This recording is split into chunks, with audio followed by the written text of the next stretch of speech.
guys, good morning. Today is Friday. 12 ngayon na, September 12 ngayon mga guys. Ngayon guys, labada day na naman ni Manay. Tapos, ito guys, nagpapatulong ako sa asawa ko kasi hindi matuyo-tuyo yung aking sugat. Gusto ko ang guys mag-repat ulit kasi nung isang araw nakapag-repat akong 2 pasong sili. Ayan guys, dito na lang muna ako mag-iinom ng aking luya na may tanglad kasi mag-ano ko guys, magtitiklop ng aking sinampay nung nakaraang Tuesday. Nung Tuesday guys pala, nung Tuesday lang pala yan guys. Ayan guys, papatulong ako sa asawa ko kasi ayoko muna basa itong aking sugat. Yun guys, ano ng asawa kasi mga sulok-sulok ng uniform ng apo ko. Ayan guys, ang daming nakuha. Ayan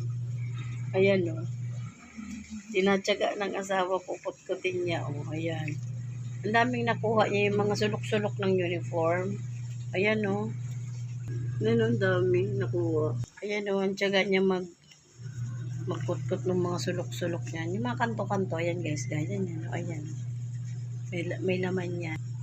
Ayan saan meron. Ayan kakuha siya guys.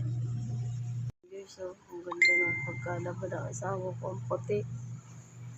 Natanggal na yung mga sulok-sulok. Ang ganda, puti talaga.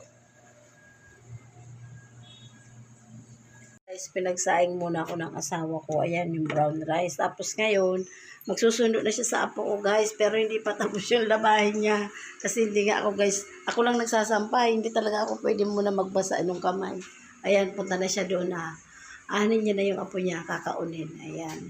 Guys, kararating lang ng aking maglolo. Ayan, kumain na kami, Wala lang, yung tira-tira lang guys ang inulam namin ngayon. Hindi ako nagluto. Yung tira-tira sa rep lang ang kinain namin. Tapos sabay nagkape ako. Yung apo ko nasa taas na. Naglalaro. Rin kami tapos maglaba guys. Tatapusin yun ng asawa ko. Guys, tapos na ako magsampay. Kasi hindi nga pwede mabasa yung sugat ko. Ayan yung asawa ko. Pinugaan ko na yan kasi may tubig yan. Kailangan dyan matanggal yan tubig na kaunti. Sisip-sipin yung basahan. Tapos pipigain niya. Kailangan mga 3 araw. Hindi ko ito mabasa yung kabila kong sugat para gumaling na ba. Ayan guys. Ayaw ko siya kasi magsampay guys. Baralanggado. Kaya gusto ko ako nagsasampay. Ayan, nilipat ko yan dyan kanina yung uniform ni Abby Bay. Guys, nilalagyan na ng sapin yung washing. Hindi, pabababayin mo pang konti. Alin? Ayan, inalagay ko yan doon.